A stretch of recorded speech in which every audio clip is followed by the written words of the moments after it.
Il y a Olivier Larizza qui a aussi écrit 24 contes des Antilles et ça, on peut trouver ça aussi pour les enfants. Il n'est pas avec nous, Olivier, mais dès 11 ans, ça aussi, il faut avoir un certain âge pour lire ces contes, pour parler de Compère Lapin, Compère Cabri, La Sarde et le Soudon. Ce qui est bien, c'est que ça parle de nous, de chez nous, de notre petit Jean Lafortune, de notre bestiaire, de nos... Aidez-moi. Notre univers. De notre univers, voilà.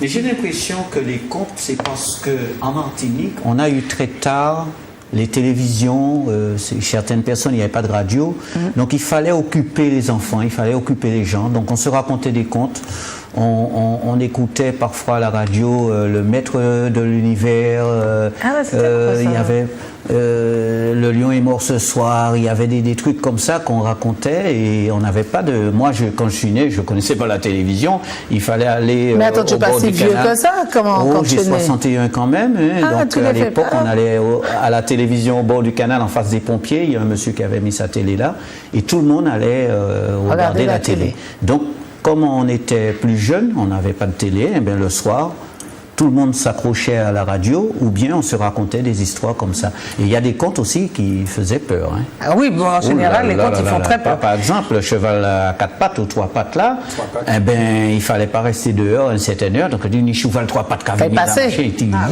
Bon. Alors, Olivier dit qu'aux Antilles, il y a bien longtemps, les esclaves se retrouvaient à la tombée de la nuit, après une longue journée de travail, sous les étoiles, ils se réunissaient pour écouter le conteur, parfois fantastique, comme tu dis, parfois cruel.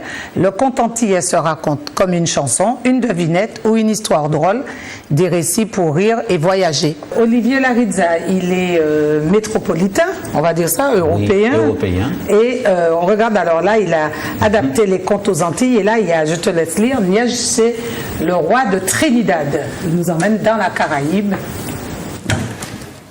Alors, Nengem est le roi de Trinidad.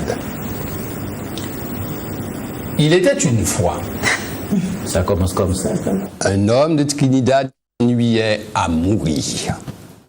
Nengem, ainsi se prénommait-il, résidait dans un recoin isolé de l'île avec pour seule compagnie sa femme et leurs voisins. Ce voisin était devenu un véritable ami au fil des années et Nengem aimait sa femme de tout son cœur. Mais son isolement et son oisiveté l'accablaient. Un matin, il décida donc d'aller chercher du travail. Tu comprends, chérie, il faut absolument que je fasse quelque chose, que je me sente utile. Avec tout ce que tu me donnes, j'ai l'impression de ne pas exister, de m'éteindre un peu plus chaque jour, sans parler de notre quotidien que nous n'arrivons pas à améliorer. Je te comprends, fit la femme en appréhendant déjà le départ de son époux. Va où bon te semble, puisque tu seras plus heureux ainsi. Alors avant de partir, Nengem informa son voisin de son intention. Il souhaitait se rendre chez le roi de Trinidad. On disait en effet du souverain qu'il était beau, bon et intelligent.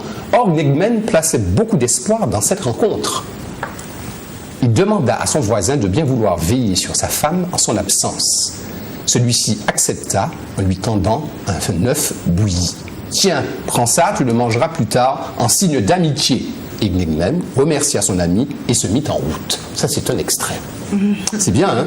Et vous savez qu'à Trinidad, il y a un quartier qui s'appelle le quartier Sainte-Anne, où il y a beaucoup de créoles, mais ils ne disent pas créole, ils disent « mon qu'à parler français ». Mais oui. Au lieu de dire créole. Ça m'avait impressionné. Et pourquoi alors? Oui, c'est vrai, c'est une bonne question. Parce qu'à l'éruption de la montagne Pelée, il y a beaucoup de Martiniquais qui sont partis là-bas.